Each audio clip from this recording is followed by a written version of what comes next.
Hello and welcome to Book of the Mouse Club, episode 80, Tuesday, September 13th, 2022.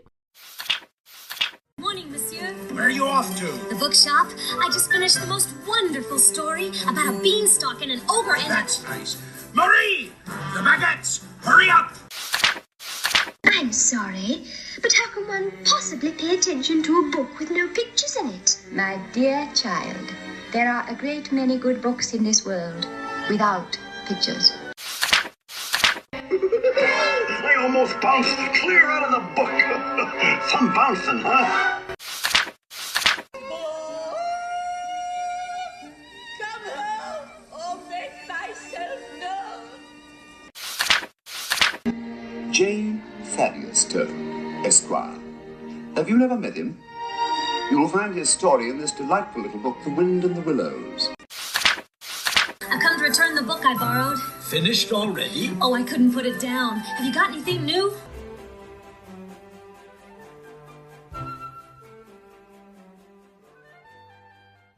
Welcome back. I'm your host, Courtney, and I'm joined, as always, by the Maximus to my Pascal, my lovely co-host, Emily. Once upon a time, almost 40 episodes ago, we danced with Cinderella at the ball and cut off our heels for a chance to fit into that glass slipper. Yeah, it certainly feels like that was a long time ago in a kingdom far, far away, perhaps. Over a year, at least. Longtime listeners of our show will recognize the installment Fairytale Favorites. If you're new to the show, welcome. This is where we revisit a traditional fairy tale that inspired a Disney film and compare the source material to the movie. We've had lots of author interviews and other books take up our time, but in our previous fairy tale favorite installments, we've covered Cinderella, the Snow Queen, the Little Mermaid, and Snow White, and today we're getting tangled up in the story of Rapunzel. Emily, could you give us a bit of history on this story and revisit the background of Grimm's fairy tales? Sure thing. And Courtney, listeners, there is actually quite a lot. Rapunzel has a history as long as her hair, and unlike any other fairy tales we've read so far, because it has such an interesting history, it changes a lot from version to version. I do want to give a shout out to my credits that helped me do this research, so thank you to Fairytale Central and Tor.com, and also, I won't lie, Wikipedia did help me find some of these earlier versions, so I was able to pull some details from that. Wikipedia can be a good source if you check their sources.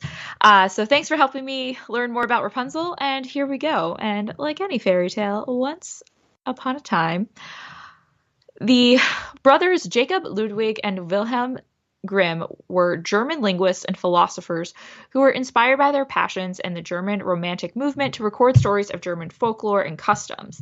They collected their fairy tale stories and published children's and household stories, the English translation of the title, in 2 volumes in 1812 and 1815, with other editions being reprinted over time. The compilation of the 2 volumes has changed to become known as Grimm's Fairy Tales. The story of Rapunzel was part of the original 1812 publication, and then the 1857 reprint, which had significant revisions. The brothers Grimm were not the first, however, to record the story of a maiden trapped in a tower with long hair. The maiden and tower trope can be traced back to Greek mythology, and also between 977 and 1010 CE, there was an epic poem titled the Shahnameh or Shahnameh, written by Persian poet Ferdowsi, which featured a maiden trapped in a tower. But the story closest to resembling Rapunzel was an Italian story titled Petrocinelle. But yes, I think I had that right. I apologize for my Italian. Petrocinelle by Giambattista Basile, published in 1634 in a collection of Neapolitan folk tales called Lo Conto della Conti, the Tale of Tales, or Petameroni. Sorry. I learned so much Italian, French, and German to get through today's history. It's like one big Duolingo practice section. A little bit. Thank you, Google Translate, for having the read back. So anyway, in Basile's story, the heroine's mother sells her child to an ogress to save her own life after stealing the ogress's parsley from her garden. The child, Patrocinelle, is around 17, so a little older than we're used to seeing, when the ogress takes her and locks her in a tower. When the heroine meets a prince, they try to escape together, but the ogress pursues them. Patrocinelle saves the day by using magical acorns to summon fierce animals to attack and kill the ogress. The first acorn turns into a dog that the ogress feeds a loaf of bread. The second is a lion that the ogress feeds a donkey, and she takes the donkey's skin as a coat. Then the third acorn turns into a wolf that swallows the ogress whole, mistaking the ogress for the donkey. Petronelle and the prince then live happily ever after and get married with the permission of his father. Kind of has some Little Red Riding Hood vibes, but very different than what we're used to. However, Basili's later inspired French author Charlotte Rose du Commande de la Force to write Le Conte des Contes in 1697. While living in an abbey after pregnancy scandals forced her to leave French court, her story contains more of those familiar details we actually think of in Rapunzel. In her version, the heroine is renamed Percinet. Instead of an ogress, though, there is a fairy who takes Percinet to a silver tower to protect her, and she gives her every luxury. The prince finds Percinet when he hears her singing and calls to her to let down her hair, mimicking what he saw when the mother would climb her hair, or the fairy would climb her hair up to the tower. So the prince climbs her hair and initially frightens her when she thinks originally that it's the fairy coming up the tower. Of course, though, they fall in love and are secretly married. Percinet gets pregnant, but doesn't understand what that means. So when the fairy finds out and tells her what that means, she cuts off Percinet's hair and takes her away to have her twins in secret. In the meantime, the fairy traps the prince in the tower and blinds him for spoiling her perfect Percinet. And later, the prince and Percinet are reunited. She heals him with magical tears. The fairy tries to enact further revenge, but is touched by their devotion to each other and then protects the family. Crazy. Huge difference from the Italian version. All we really kept was maiden in a tower with hair because she stole parsley. That's kind of the only thing that moves from 1634 to 1697. Then, so like Cinderella, Percinet is going to be translated into German from the original French story. It's first translated by Friedrich Schultz in 1790 and is included in his folklore collection Kleine Romain, Little Novels. Schultz's translation changes the plant from parsley to rampion, my champion, and the maiden's name to Rapunzel, which we recognize today. The name change is what makes that iconic line, Rapunzel, Rapunzel, let down your hair. So that line was in the French version, 1697, Percinet, but obviously the name was not there. In 1812, the brothers Grimm included Rapunzel in their children's and household stories. The 1812 version included a lot of the darker Percinet details, such as the out-of-wedlock pregnancy that reveals the prince's visits to the witch and the prince's binding, the magic tears, all of that is still there. One big change was Rapunzel is trapped in a lonely tower not by an ogress or a fairy, but it's the brothers Grimm who create the controlling evil witch Dame Gothel. In the 1857 version, several details are changed, such as Rapunzel's slip of the tongue is what reveals the prince is visiting her. She asks a question about, why is it so hard for you to climb my hair and not the prince? And it's all revealed. The pregnancy is not as prevalent. So I think this is the version that we read. There's not a lot about the out of wedlock stuff. That's not what gives her away. It's just kind of a throwaway line that, by the way, she had children. So that's kind of removed and not as focal. So research is suggesting that this is really the version that is addressing criticisms that it's not appropriate for children. So Grimm's fairy tales, the brothers Grimm kind of dialed it back for the 1857 version, which arguably could be considered the first version of this tale written primarily for a child age audience. Grimm's version of Rapunzel is the most recognized in Western literature, although as we see, there's actually multiple versions that it came from, and like Cinderella, actually has a larger origin in France. Though clearly other versions are not forgotten. For instance, Rapunzel from Into the Woods very much reflects a lot of the details in the French Percinet story, which probably came from Schultz's original 1790 translation and Grimm's 1812 edition. Very cool. Thank you so much for that great history. I always love when you dig into things like that because I learned from it. I'm sure our listeners learned from it. And I will go into what is probably more familiar to our Disney-loving audience. As we love to do on the show, I have turned to Disney A to Z on their entry for the film for just a great summary and some quick context to ground us in the other half of our episode. So here's their entry. Quote, Tangled, film. A princess stolen from her parents' castle as a baby, Rapunzel is locked away for years in a hidden tower. When the kingdom's most wanted and most charming bandit, Flynn Rider, hides out in her tower, he's taken hostage by Rapunzel, now a beautiful and feisty teen with 70 feet of magical golden hair. Flynn's curious captor, who is looking for a way out of the tower, strikes a deal with the handsome thief, and the unlikely duo sets off on an action-packed escapade complete with super cop horse named Maximus, an overprotective chameleon named Pascal, a gruff gang of pub thugs. With the secret of her royal heritage hanging in the balance and her captor in pursuit, Rapunzel and her cohort find adventure, heart, and humor. Released on November 24th, 2010, directed by Byron Howard and Nathan Greeno, stars Mandy Moore as Rapunzel, Zachary Levi as Flynn Rider, and Donna Murphy as Mother Gothel. 100 Minutes, a CG animated feature, which raised the bar for human animation in the CG world. Music by Alan Menken, with lyrics by Glenn Slater. Included a 3D version adapted from the Brothers Grimm fairy tale. The working title was Rapunzel, end quote. So, following the success of the film, Disney added its presence to the theme parks and Disney Cruise Line, which we will certainly touch on later. The film also inspired an animated series on Disney Channel, so once again, here's the Disney A to Z entry for that. Quote, Tangled, the series, television, on Disney Channel beginning March 24th, 2017, after a TV movie Tangled Before Ever After premiered 2 weeks earlier. Rapunzel acquaints herself with her parents, her kingdom, and the people of Corona. Her irrepressible spirit and natural curiosity lead her to realize that there is so much more she needed to learn about the world before she herself can assume her role as Princess of Corona. Formerly known as Flynn Rider, Eugene is her partner in life, and Cassandra is her good friend and confidant. Supervising director is Chris Sonnenberg. Besides Mandy Moore Rapunzel, Zachary Levi Eugene, and other returning voice cast members from the 2010 feature, additional cast members include Eden Espinosa as Cassandra, Julie Bowen as Rapunzel's mother, Clancy Brown as King Frederick, and James Monroe Inglehart as Lance Strongbow. The series was renamed Rapunzel's Tangled Adventure, starting in its second season, which began in 2018, end quote. I did confirm that the show lasted 3 seasons and concluded on March 1st, 2020, so there you have it. Lots to get tangled up in since the film release over a decade ago. Let's discuss both of these. Yeah, so we're going to start with the fairy tale. It's only 3.5 pages long. You and I immediately, as always, texted each other when we read it. So I want to know, what were your impressions of the original story?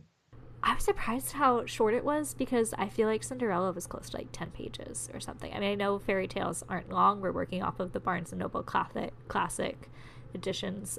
We also have Hans Christian Andersen.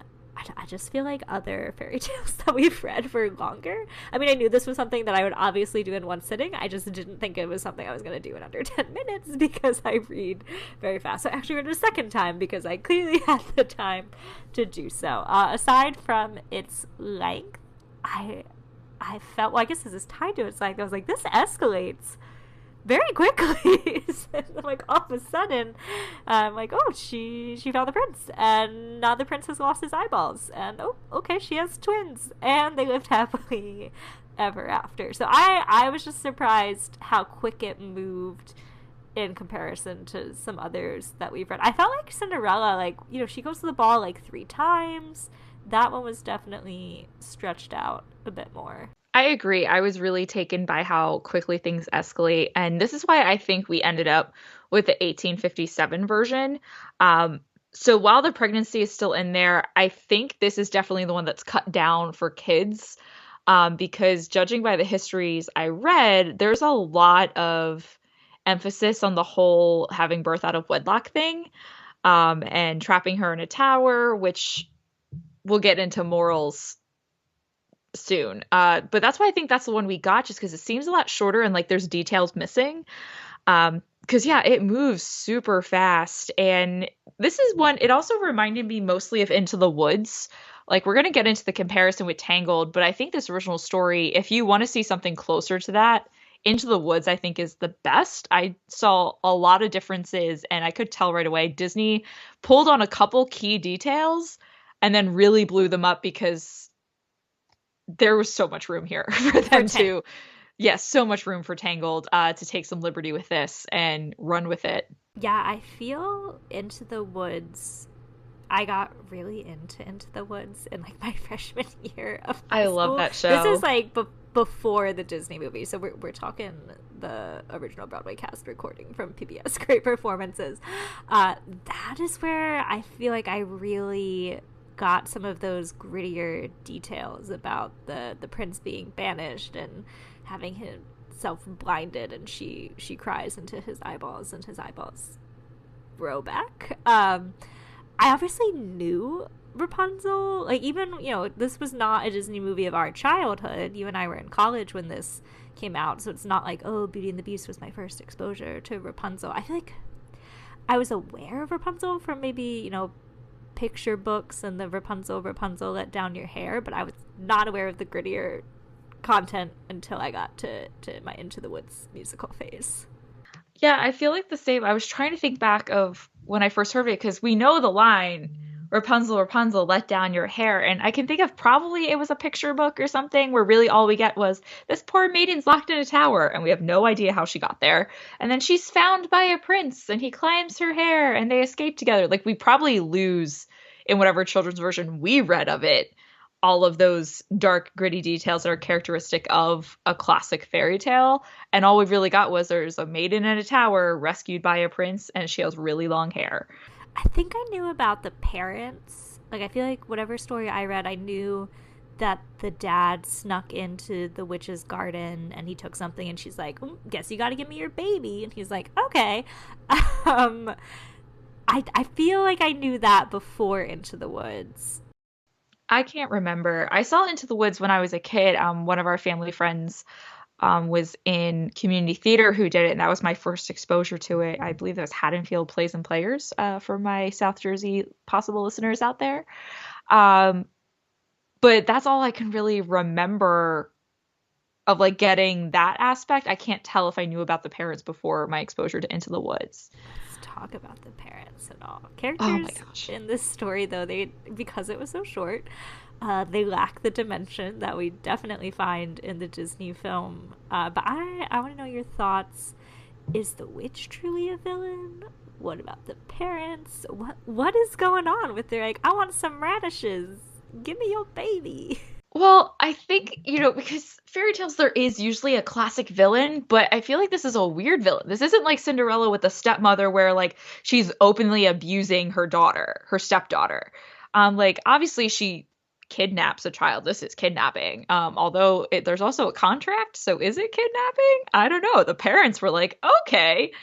So possibly parents for child neglect, and I don't know. I have questions because it's just that the wife has got some like really bad pregnancy cravings for radishes.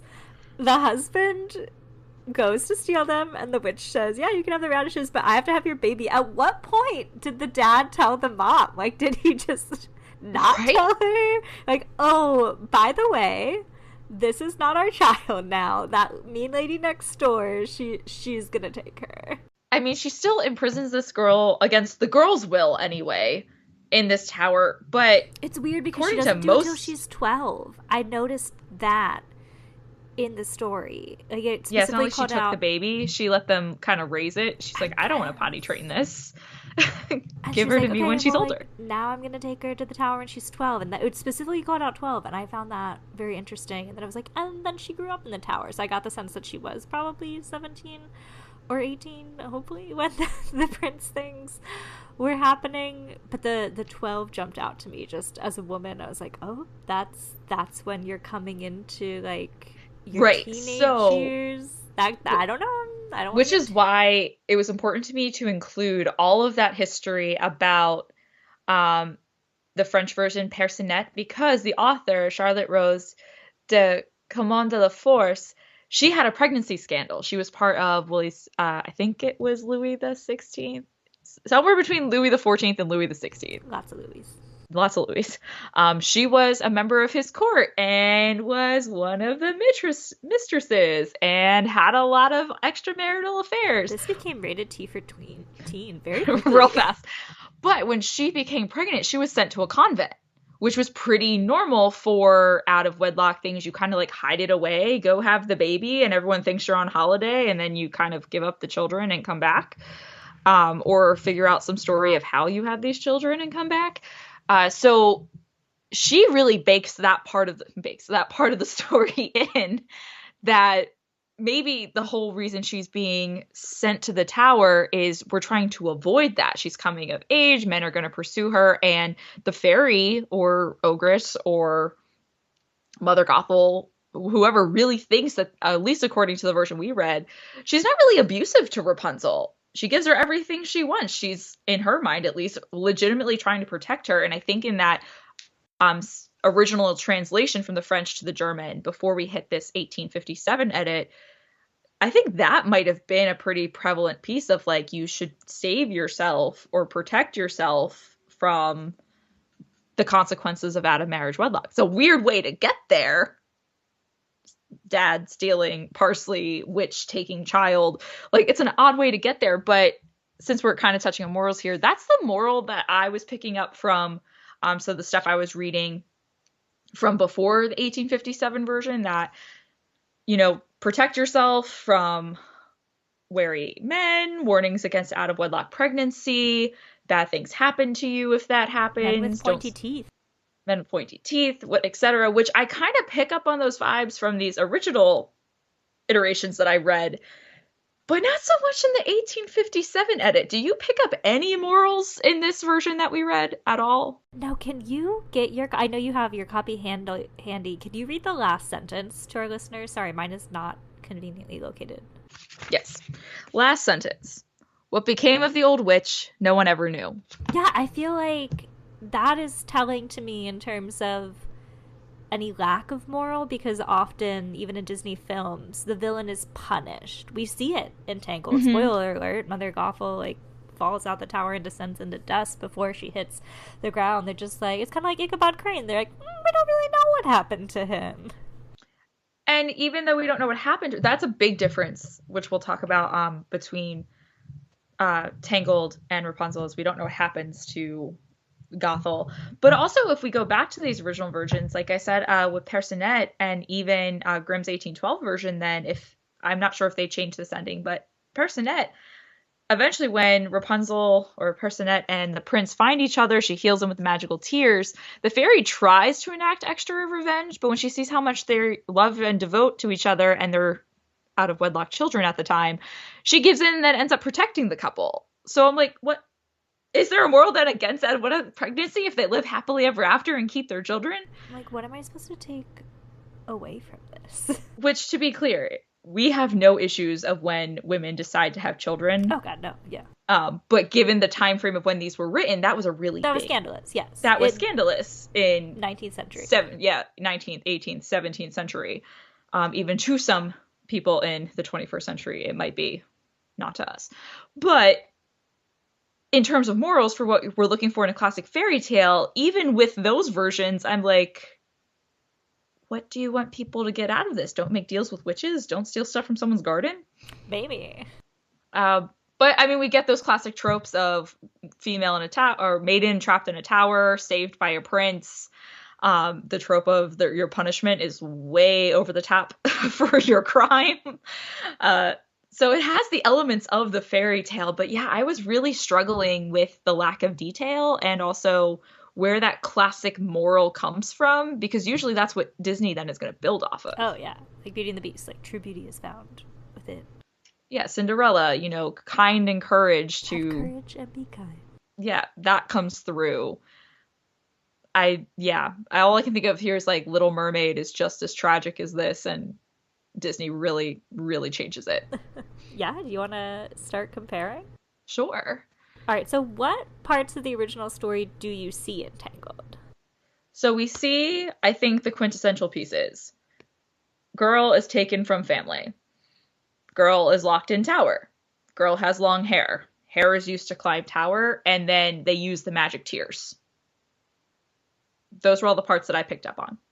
I mean, I think you nailed it. I didn't know about the Dame Gothel. That's a hit the nail right on the head. That's a fun little IMDb trivia for you there with the villain of Mother Gothel. But yeah, I feel that's it, because Flynn Rider is specifically not a prince. I mean, I guess now you could consider him a Disney prince because, yeah, you're right. Oh, Like, she's the royalty. She's royal, but she doesn't know it. Right, like, that's a big flip from the original story. We can call him a Disney prince because they get married in the short that I didn't mention. I don't even... I'm gonna look up what that's called. Yeah, that's what I was typing, actually, when you were talking. I was like, oh, wait, we never talked about that. Tangled Ever After. In my mind, that's what it was, and I was like, is it though? It's like Frozen Ever After. all these different names. Yes, they get married in the short. I mean, it's cute. The short's more about Maximus and Pascal. That's why I didn't really put it in the still fantastic information piece there. But yes, I don't see a lot. But I'm curious too, because I feel that this was in development for a long time. Yeah. I think I remember seeing posters for this when animation studio was still open. Yes. Like, I mean, you're not crazy. I thought I saw it and it said Rapunzel. It didn't say Tangled. I thought of that too. So we didn't know each other at the time, but it must have been like 2008 or earlier. But how long ago then? What was that? I mean, that was at least 2 years before the film, but I'm thinking it was earlier, like 2006 or 2007, because you'd get some early concept art when you would walk through the halls of the magic of Disney animation at Disney's Hollywood Studios before. Like, they weren't making movies there, but they were still celebrating animation. I think prior to my program, the last I had been, my program was in 2015. My most recent trip before then, I think, was 2010. Oh, well, the movie came out in 2010. So what was before that? Then no. I was there, like, 2007. Okay, that's what I'm thinking. Like, I feel like I was just entering high school, or was in high school, and but like you, I remember seeing the poster. I was like, oh, Rapunzel, that's cool. Like, it was just a tower with the long hair, that's like watercolor, and it said Rapunzel, like French Impressionist style. Yeah, maybe. Oh, I remember that. I'm glad you brought that up, because I was going to bring that up, and I was like, but Emily wasn't there, so I don't know that she would know. So we were there destined. Together in spirit. I got that. What if we were actually there What if we were there at the same time? What if you and I were ever in Disney at the same time? We just didn't know it, and we like passed each other. We're even in the same line. That'd be so magical. Crazy. Destiny. Something brought you here. Destiny. But we'll never know, because technology then was not what it is now. No. On that note, though, of it being in development for a while, I have to laugh because I did watch a Untangled, the making of Tangled featurette on YouTube that I found, and they absolutely made the claim that Walt Disney had it in his, ideas in the 1930s. And I'm like, really, what fairy tale has Walt Disney not considered in the 1940s? They just always love to bring that up, like tracing it back to the heritage. Yes, like, and I get it. This? It's a great message, but I was like, I guess you could make that claim about every fairy tale. So I just chuckled, because having done many of these fairy tales, I mean, we haven't even tackled Beauty and the Beast, but they make that claim about Beauty and the Beast. It definitely came up in the Snow Queen. I feel like we had more concrete evidence. Oh, Little Mermaid. Little Mermaid had it too. I was like, the only... He did Cinderella and Snow White, but when we talked about Little Mermaid and the Snow Queen, that definitely came up. So I was like, this is just a recurring trope now. So allegedly, Walt Disney was considering it in the 30s, so it was in development for a long time. But really, what we know as Tangled starts with Glen Keane's passion project for Rapunzel, and then gets taken over to become Tangled. So before we talk about Disney Plusing the story, what were some big differences? We mentioned Eugene is not royalty. She is. That's a big difference. We mentioned the age. She was taken as a baby instead of this like preteen. Oh yeah, there's no like parents stealing radishes. It's just that Mother Gothel likes the whole magic flower thing is its own thing. Like, Mother Gothel needs this flower that she found on a hillside to help her stay young, but then there is the pregnancy of they do need to save the mother with this flower, so you kind of get that similarity, but very different in that they're not necessarily stealing it from Mother Gothel's garden. It's just she happens to know about the flower, and they happen to know about the flower, and they take the flower, and they feed it to her, and that is how they give her magical hair, which is a major difference. Her hair we'll still get the tears later, which I remember people being confused when she saves Eugene with the tears, that were like, I thought the hair was magical, but she's magical? And like, we don't get quite an explanation on that. I just remember people being like, create life and dresses. And yet her power is snow. So who knows? But yeah, and we also get a lot more about, and also the whole entire plot of Rapunzel leaving the tower, whereas most of the story is just like she leaves to be with the prince, but this is a whole new agency of Rapunzel leaves for herself and for a self-discovery journey that happens to include a romance. So let's head into that then. How do you think Disney kept the integrity of the original story? And then we know for sure, how did Disney to you plus the original story? With songs by Alan Menken, of Obviously. course. Love me some Alan Menken. In terms of integrity, I think you see it with the iconic visualization of the tower and the long hair. We didn't have any illustrations in our Grimm's fairy tale, which usually there are. But as you said, we read picture books, so it really went off of, I guess, the imagery that we associate with Rapunzel, and the idea of being locked in a tower. But then, as you just said, expands it heavily. I think what ultimately pluses the story for me is all the characters have agency. There's not just like the story we read where just randomly someone's being taken. So we have the story of the flower, which gives Mother Gothel a purpose. She is trying to stay young, which gives her a purpose of taking the child other than being vindictive that someone took parsley or turnips or whatever, radishes from her garden. So we have a little bit more agency here for her to remain a villain, for her to want to keep her captive and keep her, quote, protected. Then we get Rapunzel wanting to have her own adventures, leave the tower. Whereas in this story, she doesn't really care about leaving the tower until she meets the prince. But that's always been her thing of, I want to see what else is out there in the world. She has everyone has much more character development in an hour, 2-hour film versus 3.5 pages of a mistranslated story. So I feel like just the character agency, even Eugene, he's on his own journey of trying to leave his past, and then they collide and, see the light, you're my new dream. So that kind of deal. So I think just overall, giving all of the characters a purpose versus just kind of this comeuppance of maiden saved by a prince really makes the story have a story and a plot to it. Yeah, and even that, I think there's even more of a moral. You were so interested in that on the other. What would you say is the lesson in Disney's Tangled that was missing from the original source material? To me, this is how Disney keeps the integrity maybe of what we think of as a classic fairy tale. While the morals from Disney, especially now in the 2020s, 2010s, they deviate from what morals would be in the 18th century. I really think the moral here is it's okay to go out of your comfort zone.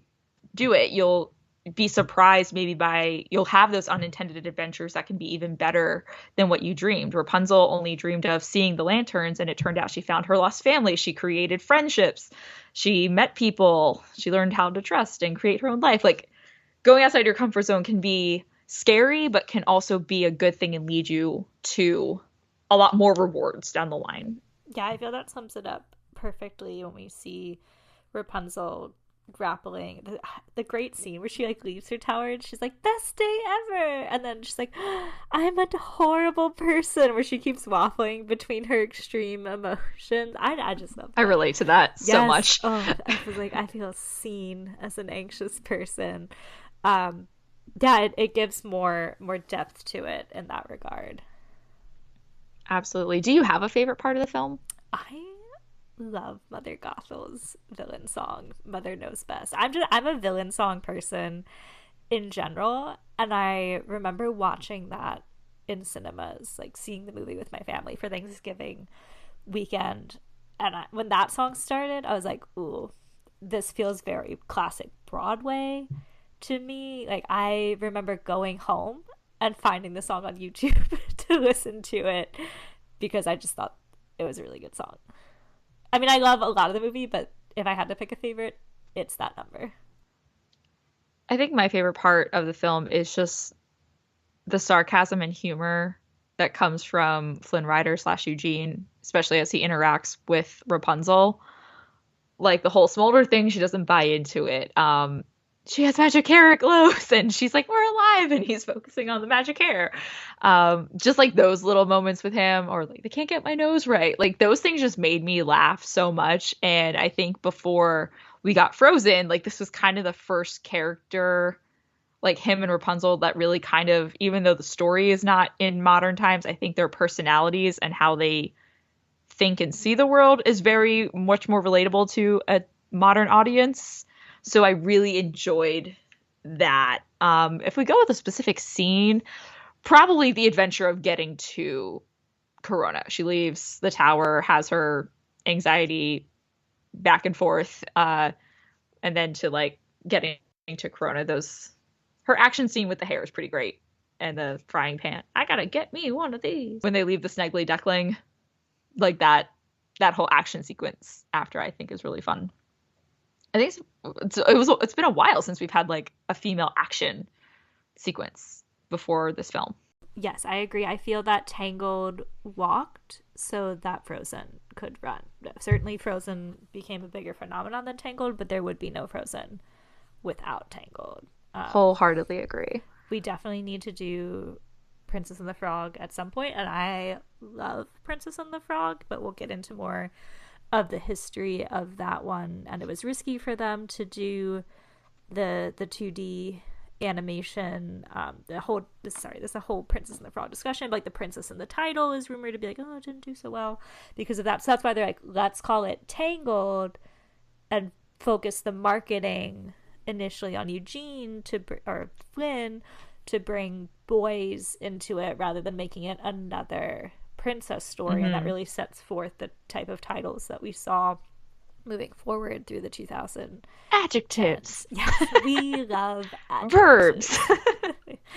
I just felt I was really happy when I went to see this in the cinema because we didn't grow up with this one. I'm sure I would have absolutely loved it and it would have been on repeat as a kid, but we were in college. I feel like I was home for Thanksgiving after my freshman year, and I remember going to see it with my family, just being like, it felt like a return to form for Disney, as did Princess and the Frog. It was like, okay, we've had some of these flops of the early 2000s, and with these two back to back, things are looking good for Disney. I think it's interesting that we did see it at the time of our lives when we did, because I think especially the parts that I pointed out, like that sarcasm, I would not have picked that up. So seeing it as an adult and having, like you said, that true to form, that there is layers in these Disney films that you usually pick something up when you watch it again as an adult versus a kid, that did go over your head before. Like in Aladdin, a lot of the genie's lines that Robin Williams ad-libbed, like you didn't get those as a kid, but watching them again as an adult, you're like, haha, that's funny. Any least favorite parts of the film? This one's hard for me. I don't know if I can really pick a part that I'm like, get rid of it. No, I'd have to really go beat by beat, like disorder, like, oh, if you had to cut something, but I don't know that I would. I think it's just the right amount of songs, a great variety of songs. You have the comedy of I Have a Dream, the Great Villain song, the love song, At Last You See the Light, the I Want song of When Will My Life Begin. Like it hits all the right beats. Alan Menken does not miss. So I don't know that I would cut anything. I will say, you're going to hate me for this. Mother Gothel song took me a little bit to come around to. It's a great song, but I just was like ready for the action to return. You were like, when will this movie begin? Right. So now I more highly appreciate it, but I gravitated towards other parts. It's not bad. I just gravitated towards other parts more. Whereas you said that was the first part that really like pulled you. I loved it. I think it's just, I don't know, it really went classic Broadway for me. And oh, it does. It's grown on me since. Yeah. Especially as you break down, like, she's a very layered villain, which kind of goes back to... talk about gaslighting. Yeah, and it kind of goes back to what we were talking about with, you know, is there a villain in the original story? Which she's more clearly a villain because she does take Rapunzel against... She's manipulative. Her will, she's super manipulative, but there is, like, this is Stockholm Syndrome. There is a level of caring and protection there as well. Like, what she tells her in Mother Knows Best, like, those aren't wrong things about the world. There are those problems, but obviously her motives are much more manipulative than what she's trying. You know who would get along really well? Mother Gothel and Frollo from Hunchback of Notre Dame. Oh. They yeah, a lot adopt and take people in. They lock them in a tower, and they manipulate and gaslight them. Absolutely. And it takes some key events for their captives to finally be like, whoa. Yeah. Crazy. Yeah, so she is a villain, but she is one that's like, I feel like she's still more like Frollo right away. I'd be like, get away from me. But Mother Gothel, I think she would take a minute for me to be like, oh, I need to distrust you. Yeah. No, I like Like if I actually met her. We obviously have the omniscience of an audience here, knowing that off the bat. But like, if you didn't know. No. Like, oh yeah, that's her mom. Have you watched Tangled, the series? And what do you make of the return of her long hair? So for listeners that don't know, at the end of Tangled, her hair is, cut short by Flynn to save her, and it turns short, cute brunette. And then Tangled, the series, takes place after Tangled, and I guess after the wedding, because her hair is short and brown in the wedding. That might be a...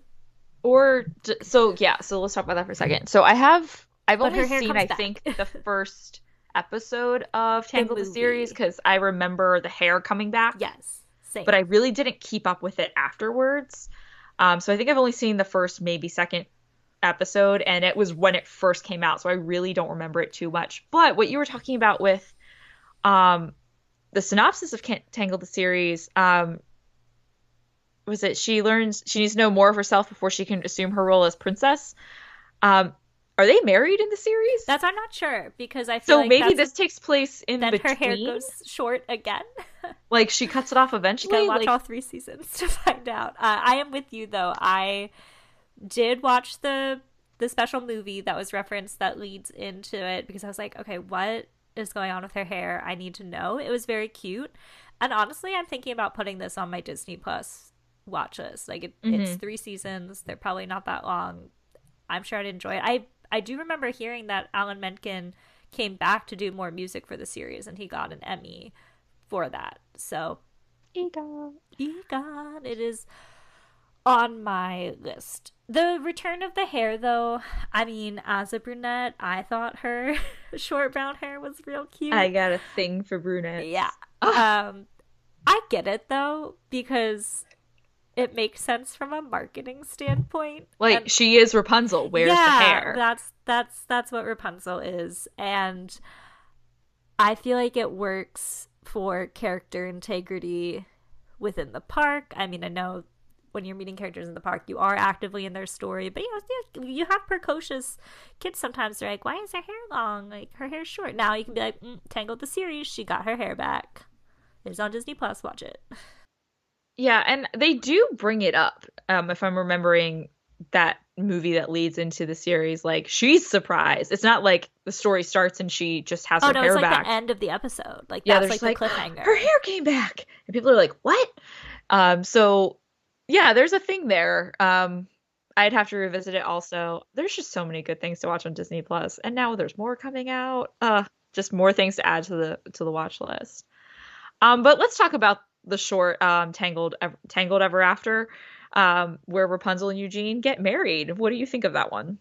It was cute. I mean, it's more about Maximus and Pascal, because it kind of diverts to their adventures. But I like little short continuations like that, like Frozen, Fever, and others. I never mind them. I think they make it a nice accompaniment to the DVD or Blu-ray release, or now on Disney Plus. But I remember being excited when it came out. I think it might have premiered in front of another film. Yeah, so Disney, for a short bit before the pandemic, when they were releasing films, they kind of went back to here's an animated short before the movie, which was cool. Okay, it premiered in theaters on January 13th, 2012, before the 3D theatrical re-release of Beauty and the Beast. And I went to that too. I was like, I went to see that, of course. Of course. I love Beauty and the Beast, so I was like, I know I saw that in theaters. So yeah, now it makes sense. That's fun that they paired it with like a re-release to get people in for that, and then they've aired it on Disney Channel since, and it's part of a Walt Disney Animation Studios short film collection on Blu-ray. And I'm sure it's on Disney Plus if we were to look right now. Yeah. But it was cute. Is she one of the few princesses who like we actually see get married like in canon? Probably. So we get Cinderella gets married at the end of hers. Yeah, we see Ariel. Ariel gets married at the end of hers. We see Aladdin and Jasmine in The King of Thieves. King of Thieves. Finally getting married. Fantastic directed movie. I loved that movie. That's for another time. Dad, that's another discussion. Rapunzel and Eugene do. I'm trying to think if anyone else gets a wedding. We know that Anna gets engaged, but we haven't seen a wedding yet between Anna and... I don't think we've seen one for Naveen and Tiana. Like they're it gives off they wedding get married vibes in the bayou at the end, but I don't. She has a ring. Counts. Okay, then I guess they get married. She has the ring and a crown, sort of. Me. But yeah, I mean, they get married because he says, "When we married, you became a princess." Oh, okay. So even though I guess it's not wedding. Yeah, frog wedding, not quite. There's no, marriage license. It's maybe canon. legal. You're right. No, but right. She got married. So maybe about half of our princesses get married. Yeah, we never got Belle's wedding, and that's what we don't get Belle's wedding. We don't get Aurora, even though that's assumed. Snow White, we don't get a wedding. And then we have our princesses that have no romantic interests. Oh, Mulan, isn't that part of Mulan too? No, I think they're just like together, but the emperor's daughters are getting. Okay, I thought there was something about them trying to like work their way towards marriage. They're probably. I just don't think you see a wedding, but I don't know because I don't know that I've seen Mulan 2 in its entirety. But yeah, so anyway, I always thought that was interesting though because Rapunzel like actually getting a wedding. A lot of fairy tales is just kind of like, and they got married, bye. So like actually getting like they're getting married. But I agree, it's all about Pascal and Maximus, which is great because and that's what these shorts are awesome for, is giving those characters who had those moments like a lot more space to be the silly, crazy characters that they are. So let's focus on the theme parks. Tangled, while not maybe as big as Frozen, it's got a presence and it's got its following, and came to the theme parks pretty quickly. Most notably in Magic Kingdom, the first thing you're going to think of is the bathrooms of New Fantasyland. The most beautiful bathrooms. The most beautiful bathrooms. And it's so funny. And people talk about all the time, like you go to the bathrooms to take pictures, like the magic shot with the lantern is there. The Pascal hide and seek is around there. I think you can get married in front of the bathrooms. Like it's a distinct location. I'm like, one of my friends Tangled and actually ended up being the theme of their wedding. He proposed in front of the my bathroom. friends Alexis and Eric. Shout out to you guys. Eric proposed to Alexis in front of the Tangled bathrooms because Tangled is her favorite. It's a beautiful bathroom. It's beautiful. It doesn't look like a bathroom. No, it doesn't. It's just funny that they went all in on this bathroom. And it's a beautiful bathroom, but it's also a bathroom. So we have that. That's probably the most recognizable thing that people know. We have Festival of Fantasy. It has a parade float, a pretty awesome parade float. Oh, yeah. I love that they're swinging on the hammers and the axes. Like, that's pretty. And her hair is interwoven, awesome. From her hair, and then it just goes seamlessly through into the float. Yeah. No, I think they did I love Festival of Fantasy. That is a fantastic constructed parade. But yeah, their float is really cool. We also have, I believe she's appeared a few times in Fairytale Hall. Oh, she's there regularly. Yeah, she meets with Tiana. Regularly. I know they sometimes switch. Sometimes you have a visiting princess, but I would say most of the time it's Cinderella and Elena of Avalor in one room, and then Tiana and Rapunzel in another. And occasionally you might run into Flynn, and if you do, you're supposed to ask him about the satchel. Mm-hmm. Yep, you're supposed to ask him about the satchel, and the crown is supposed to be in the satchel, which he's supposed to be like, shh, don't tell anybody. Yeah, I feel he was often coming out for like the Christmas parties when they'd bring out the princes. When they meet together, like princes and princesses. Mm-hmm. You also have, near the bathrooms, Pascal has a hide and seek. I think there's 6. I love the hide and seek. Hidden Pascals between Fantasyland and Liberty Square right around the bathroom, because he's a chameleon. So he blends in with the scenery, and I remember learning about that, and they're hard to find. Like I struggled. Yeah, I don't know if I found them all, because I also don't think I ever knew how many there actually were. I think it's 6. So that is tough to find. But I love that little detail. And that's the stuff I think people are like love about the parks and want to see more of in the parks. It's just those small details of things that you can recognize and do that you don't need a queue for or a big attraction. It's just like a great detail. There's also a very nice, like, as part of that area, little, like, I'm gonna call it a recharging station, because there's phone chargers built into the tree stumps, but also just a nice shaded area to sit, like if you need to decompress for a bit. And so some of the Pascals are scattered. I've been to area. Disney with friends who have no interest in Peter Pan's flight. Awful. But they would hang out over there while I hit up Peter Pan's flight and It's a Small World. Miss the beautiful Peter Pan's flight queue. They probably just didn't want to do It's a Small World, to be more fair. Or Peter Pan, if it was like, I'm going to go wait 45 minutes, and they were like, no. But for me, I will wait 45 minutes. But yeah, so it is a great place to kind of sit and hang out. And I love the Tangled, the lantern magic shot. I think it's a beautiful shot. It was there, I think during my program was when it first It's been around a long time, so that makes sense. Yeah, or I just remember the first time I finally got it. I was like, this is awesome. It's a really good one. I think that's a great magic shot to do. And I would love to see more of those around parks, like with things from movies. Objects. Like when they bring out like Cinderella's carriage and they just have it on. Like, that's so great. Like little things like that just make it awesome. But let's travel some other parks. In Epcot, we have Princess Dining at Akershus in Norway, which has not returned yet, but she has been seen there before. Yep. Riviera Resort mosaic, that beautiful mosaic that I keep seeing like reels and TikToks of, where people like follow it from the bottom all the way to the other side. Gorgeous. I haven't been yet. We'll go over there and do brunch or something. And Trattoria El Forno has the character dining at Boardwalk, and that is for breakfast. And you can see Rapunzel and Flynn, as well as Ariel and Eric. That is correct. Which I think is a great pairing. I feel like they're ones that you don't get to, at least particularly the male characters, you don't get to see very much. And Ariel's in her really pretty like blue gown, not the blue dress that she wears when she has legs, and Eric's in more of his regal attire. So I have not done that breakfast, but maybe next time you visit we can go do that together and then take the Skyliner to the Riviera. There we go.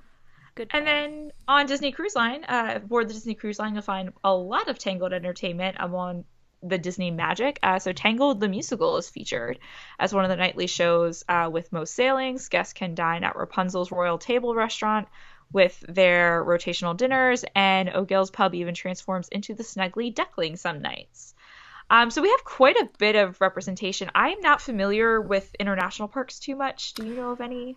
I feel a lot has been announced as coming to Tokyo and as part of the Walt Disney Studios at Paris, but I couldn't think of anything there aside from Shanghai Disney has that cute boat ride near the castle where you go through like the fairy tale gardens, and I think there's a scene of Rapunzel and Flynn, like the lantern scene on their little boat. Like I remember seeing pictures of that.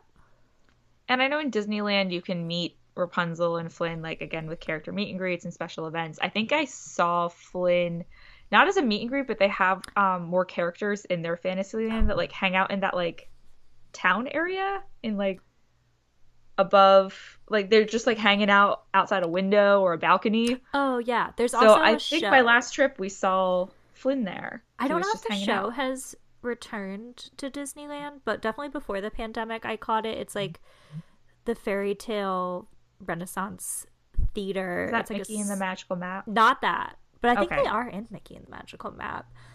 This is more, you have like improv storytellers that remind me a lot of the troupe that was in the UK, but they're telling the story of Tangled or the story of Beauty and the Beast, but it's in a very absurdist, silly Rosencrantz and Guildenstern are dead type fashion, but Rapunzel and Flynn appear. Oh my gosh, speaking of shows, how did we not talk about Mickey's Royal Friendship Fair? How did I miss that? I forget about that show. No shade. I'm not a castle stage show girly. It is too hot in Florida for me to stand in that sun, but you're right. I saw like they are in that with, that's Donald and Daisy's segment. They're who they bring. The I've Got a Dream. And I love all the Donald dressed as a Viking. I think he's it's cute hysterical. So overall, I know we might have missed some stuff. Listeners, feel free to tag us in things where Tangled is featured. Send us an email. But point being, there's a lot of good Tangled representation, even though there's not like a ride. So do you think Tangled is good on its representation? Do you think there are other ways it could be incorporated into the parks? I would love a Fantasyland style dark ride, but that's just because that is among my favorite type of attractions, and I feel we lost like some of them at Walt Disney World with Royal Princess Hall taking over Snow White. I would personally rather have a dark ride there. But overall, once we started, at first I was like, oh, it only has a bathroom. But then once we started compiling the list, I was like, oh wait, there's a show on the cruise line. There's this, there's that. So definitely better representation than we've seen for some other material. I agree, and I like Tangled's placement more so. Even though she's at Akershus, like I don't think she needs to go in Germany, or in France or Italy, like how we have other characters that meet and greet there. I think she fits probably because of her story with like the magical flower and some like it's very fancy. It's a classic fairy tale, but Disney has changed it so much that I think she fits best in New Fantasyland, more so than other parts of the park. Like in Epcot, like I think Akershus is a great place to have her with all the princesses dining there when that returns. But I don't know if I could see her in like Germany or Italy or France, whichever iteration of this story you want to take. Like I think Snow White is like better in Germany, or maybe just because I'm used to her being there with the Wishing Well. But yeah, I like her in Magic Kingdom. I love the float. Probably the Festival of Fantasy float. Hers might be one of my favorites. Outside of the dragon, but that's its own classification of Maleficent. Well, lots of opportunities for any guests of the parks to immerse themselves in Tangled, but as always, we like to leave you with additional resources. So I will recommend the aforementioned cruise line show, Tangled, the musical. It is actually available to view in its entirety on the Disney Parks YouTube channel. It's like an hour-long video, and I highly recommend checking this out. You can also find some alternate openings and deleted scenes under the Extras tab on Disney+. And then for my recommendations, as I brought up, if you have not seen Stephen Sondheim's Into the Woods, I can't recommend it enough. You and I love Into the Woods. I recently saw it in Philadelphia at the Arden Theater. I thought its take on Into the Woods was absolutely fantastic. Its inclusion of Rapunzel in the stage show is probably the closest to the Grimm's fairy tale and all these other versions that I've read. If you're looking for like, what is the true, like, where do you get the most true iteration? Into the Woods, I think, is the closest I've seen. And Disney's version that came out with Meryl Streep, Anna Kendrick, is definitely a little different than the original show. It cuts out a couple scenes. It kind of ends earlier than I think Sondheim's original show. But Rapunzel's in there, and it's pretty darn close to Sondheim. At least her parts are pretty close to Sondheim's show as well as the fairy tale. So if you're looking for that, Into the Woods is on Disney+. But I also want to recommend there is a Twisted Tale. The Twisted Tale library is really growing. So it's called What Once Was Mine, A Twisted Tale by Elizabeth J. Braswell. You and I really enjoyed reading Poor Unfortunate Souls, Twisted Tale for Ariel's story. And I know you and I are adding more of these to our to-be-read lists. So they will be coming down the line. But if you don't want to wait on us, go pick up that Twisted Tale and add that to your list. And our to-be-read list is about to get a little more spooky. Early in October, we are excited to cover the 2018 Disney Hyperion Press book, Hocus Pocus and the all-new sequel. Our plan is to compare this release from a few years ago with the highly anticipated sequel hitting Disney Plus later this month. We expect that these two will differ greatly, but that gives us a lot to discuss. A lot. So here's the description of the original book below. Quote, fans will be spellbound by a fresh retelling of the original film, followed by an all-new sequel that continues the story with the next generation of Salem teens. Shortly after moving from California to Salem, Massachusetts, Max Dennison finds himself in hot water when he accidentally releases a coven of witches, the Sanderson sisters, from the afterlife. Max and his sister and his new friends, human and otherwise, must find a way to stop the witches from carrying out their evil plan and remaining on Earth to torment Salem for all eternity. 25 years later, Max and Allison's 17-year-old daughter Poppy finds herself face to face with the Sanderson sisters in all their sinister glory. When Halloween celebrations don't quite go as planned, it's a race against time as Poppy and her friends fight to save her family and all of Salem from the witch's latest vile scheme. End quote. So in the meantime, you can keep up with us, Book of the Mouse Club, on Twitter and Instagram at Book of the Mouse, or email us with comments or ideas to bookofthemouseclub@gmail.com. Please be sure to leave us a review on iTunes so others can find our podcast and read and listen along with us. If you want my hot takes on the Hocus Pocus sequel before we record our episode, I am sure that they will be on my Instagram at GreatGutsby or on Twitter at Courtney_Guth. And you can follow me, Emily, on Instagram and Twitter. Same handle at Emily_McD. And Courtney, it's your turn to close us out with our closing quote of the episode. I thought it would be weird to quote the Mother Gothel song that I wrote, so I'm not going to do Mother Knows Best. But I'm going to quote from I Have a Dream, and that is, quote, "And with every passing hour, I'm so glad I left my tower. Like all you lovely folks, I've got a dream." End quote. I love that. And I think that goes back to that moral that we said Disney really brought out. Get out of your comfort zone and you'll find other people who want to support you and be there with you. Keep on dreaming. Frying pans. Who knew, right?